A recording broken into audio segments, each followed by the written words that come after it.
So here we have a select. There's several versions of this machine. The base machine is nearly always the same. So the 2, the 3, the 3.2, the 4 and the 4.2 are generally all the same. There's a few different bits and pieces, but the way the machine works is the same. This particular machine has got a couple of issues. The needle plate's not fitting correctly, and the machine has popped its inner race out from the stopper spring. So all sewing machines work in the same way. The top thread comes down, and that encompasses the bobbin and the bobbin case. That's how you get the loop to make the stitch. And for that to happen, the bobbin needs to be static in the middle as the thread flows around it. And as you can see, this one is loose. That piece there should be at the top, and there should be a spring that holds it in place, and that has jumped out, which can happen if the machine jams for any reason. So we're going to have a little look at that today. So first things first, we're going to take the bottom off. We've got the 4 screws there. We don't need to bother with the little one, and I believe that is a size 25 torque fitting, which is the star shape fitting. So we're going to undo those 4 screws and pop that off. And then the bottom casing is 2 screws here, one there and one there. They're a size 15. And that allows us then to get much more access at the parts involved. And these machines are brilliant to work on. Fold the handle in, flip the machine up. It will quite happily stand on its head, and then we can get at these parts here. So this is the stopper spring, that piece there, and that recess should have that spring in it, and that holds it in place at the top. 2 screws at the side. This black plate is slotted at the end, so you never need to take that one out, that screw out there, just that one there. You can probably get away with just slackening the screws off.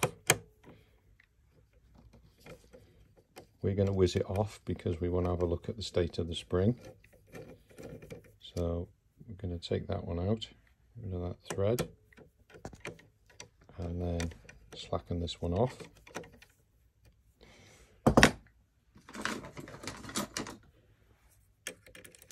Lift that screw out, and then this plate will come off. And the spring in question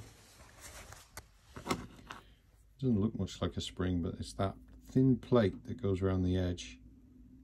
So that just takes the whip out of the thread as it pulls back up through the needle plate. And as you can see now, this can be reset to there. And then when we put this plate back in, the plate, a little bit fiddly, sits in there like that. So if it's too tight, the thread can't pass it, and if it's too loose, then it will soon jump out again. So there's a nice happy medium. It's quite fiddly, but we're looking for a happy medium so the thread can pull through there nice and easily. The good thing about this is that it's easily adjustable. So we put the other screw back in, tighten the 2 up, have a little go with it, and if necessary then it can be just altered. So it's as close as possible, but to allow the thread to flow easily. The other thing that we can look at while we're in here is the clip, this black clip, which flows through underneath, and that actually holds the needle plate on. So the 2 clips on the needle plate push in and they clip into there. We've got one there, and the other one's a bit fiddly. It's actually those 2 screws there hold the other plate, which if we flip this down, you should see in that hole there. So you've got one clip there, one clip there. They can occasionally, they're spring loaded and they can occasionally break off, and they will then need replacing. What normally happens is one breaks and the plate sits at an angle, so whichever side is sticking up, that's the clip that needs to be replaced. So we're back onto the top. We're going to just line that up, put our stopper spring back in, and then bob the screw back in. As I say, we're not trying to do this all at once.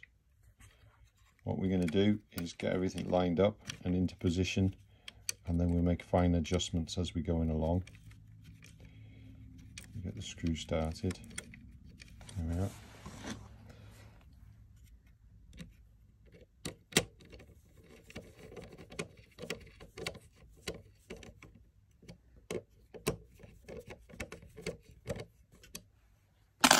So we'll just nip them up and we can adjust that accordingly. I think it wants to go in a little bit. Just a touch more.